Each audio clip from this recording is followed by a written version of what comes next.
एक दिन कैलाश में बैठे थे शिव, बड़े प्रसन्न मुद्रा में गुनगुना रहे थे। पार्वती जी ने देखा आज पतिदेव बड़े प्रसन्न हैं, तो कहिए देवी क्या चाहती हो? बोले प्रभु मैं सचमुच आपकी दासी हूँ, अर्धांगिनी हूँ, और सचमुच आप मुझे प्रेम करते हैं, तो मेरे हृदय के अज्ञानांधकार को दूर करें। मेरी समझ में नहीं आता, गत जन्म में मैं आपकी पत्नी थी, सती मेरा नाम था। कथा सुनने हम लोग गए थे कुम्भज ऋषि के आश्रम में, मैंने कथा नहीं सुनी। रास्ते में भगवान का दर्शन हुआ, आपने प्रणाम किया, मैंने प्रणाम नहीं किया अहंकार के कारण। आपने मुझे बहुत समझाया तो भी मैं बात मानी नहीं, और आपकी आज्ञा के विरुद्ध में भगवान की परीक्षा लेने चली गई। मैंने सीता जी का नकली वेश बनाया, लौटकर मैंने आपसे झूठ बोला, इस अपराध में आपने मेरा त्याग कर दिया। फिर पिताजी के यज्ञ में आपकी बिना आज्ञा के चली गई कनखल, और वहाँ जब मैंने आपका अपमान देखा तो मैं यज्ञ वेदिका में भस्म हो गई। मेरा एक जन्म समाप्त हो गया, एक नया जन्म हुआ। सती प्रसंग ये त्रेता युग की घटना है, एक बार त्रेता युग माही, और पार्वती जी का जन्म द्वापर युग में आकर होता है। एक युग बीत गया, एक जन्म बीत गया, लेकिन मेरा संशय पीछा नहीं छोड़ रहा है। मेरी समझ में नहीं आता राम ब्रह्म कैसे हो सकते? ब्रह्म तो निर्गुण होता है, ब्रह्म तो निराकार होता है, ब्रह्म तो सर्वव्यापक होता है, ब्रह्म तो कण कण में वास करता है। उसको कौन से कारण हुए जब निराकार को निराकार रूप में आना पड़ा, निर्गुण को सगुण रूप लेना पड़ा, सर्वव्यापक को बेटा बनकर व्यक्त होना पड़ा, अनंत कोट ब्रह्मांड के नायक को एक राजा का बेटा बनना पड़ा? उनके जन्म के, उनके अवतार के सारे कारण, उनकी बाल लीलाओं को, उनके विवाहोत्सव को, वनवास की दुर्घटना को, दंडकारण्य की लीलाओं को, सीता जी के हरण को, रावण के मरण को, और उसके बाद प्रजा सहित रघुवंश मन किम गवने निज धाम, अपनी लीला का उन्होंने संवरण कैसे किया? मुझे पूरी कथा विस्तार से सुना। कथा जो सकल लोक हितकारी, सोई पूछन चाहे शैल कुमारी। पार्वती जी को शंकर जी ने हृदय से लगा लिया। देवी तुम समान नहीं को, पूछो रघुपति धन्य धन्य गिरिराज कुमारी, धन्य धन्य गिरिराज कुमारी, तुम समान नहीं को उपकारी, तुम समान नहीं को उपकारी।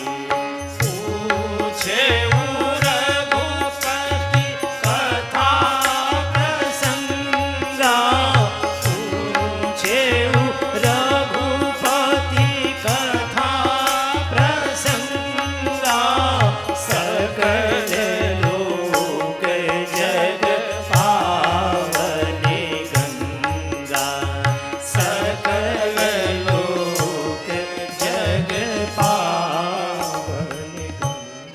हे पार्वती जी आप धन्य हो, आप धन्य हो। पूछे रघुपति कथा प्रसंगा, सकल लोक जग पावन गंगा। भगीरथ की गंगा तो केवल कुछ प्रदेशों को पवित्र करके सागर में समा जाती है। आपने श्री राम कथा की नवीन गंगा प्रकट कर जगत को अनंत काल तक पवित्र होने का साधन सुलभ करा दिया। मैं कैसे आपका धन्यवाद करूं? बहुत दुलार किया शिव ने, बहुत। शंकर जी से कोई राम कथा की चर्चा करे, शंकर जी उसकी बड़ी सेवा करते। एक बात बस मुझे अच्छी नहीं लगी, तुमने कहा ये राम कौन है? राम कवन पूछूं प्रभु तोई। अरे कोई पाखंडी जिसने कभी राम नाम सुना न हो वो बोले तो समझ में आता है। और इस बहस में मत जाओ, भगवान सगुण थे कि निर्गुण थे, कि निर्गुण थे कि सगुण कैसे हुए?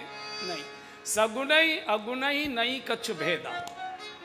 वो सगुण भी जब अपनी सारी लीलाओं को प्रकट करता है तो सगुण होता है, लीलाओं को समेट लेता है तो निर्गुण होता है। जल का स्वभाव है निराकार, लेकिन उसी जल को कटोरी में रख के फ्रिज में रख दीजिए, 2-4 घंटे बाद निकालेंगे तो कटोरी जैसी बर्फ बन जाएगी, वो साकार रूप होता है।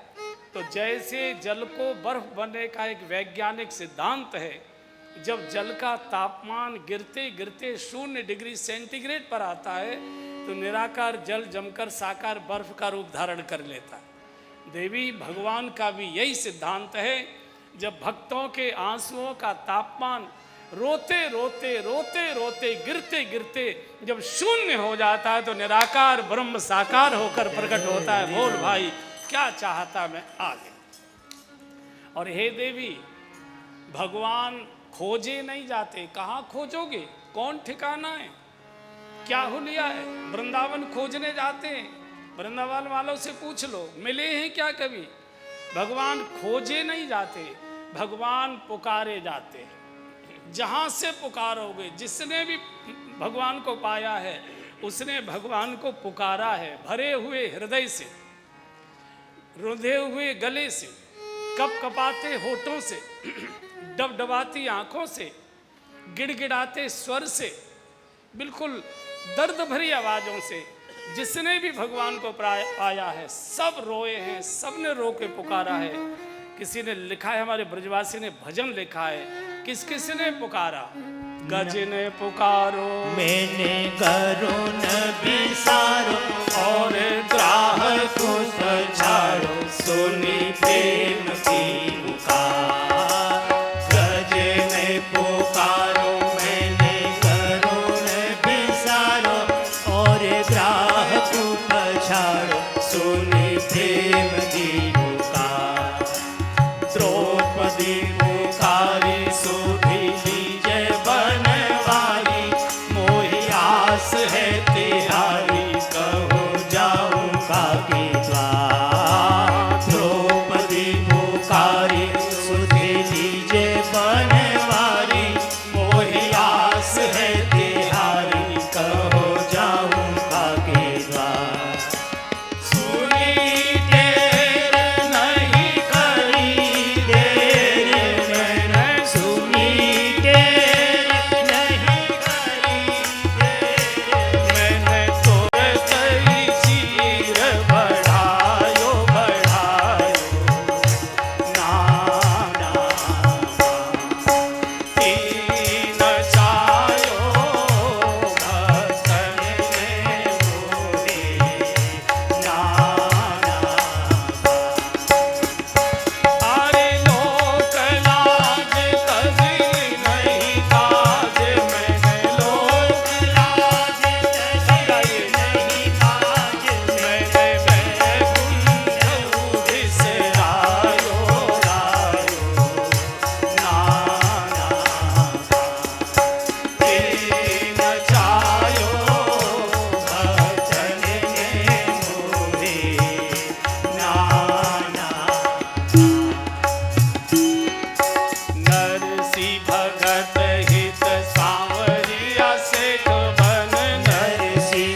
गजने पुकारो मैंने गरुड़ बिसारो। भगवान बोल रहे हैं, भगवान खोजे नहीं जाते, भगवान पुकारे जाते।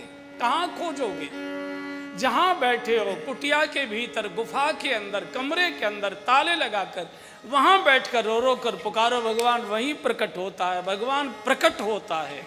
भगवान न कहीं से आते न कहीं जाते। कितने उधार, गजने पुकारो मैंने गरुड़ बिसारो। द्रौपदी पुकारी, दौड़ पड़े भगवान द्वारकानाथ।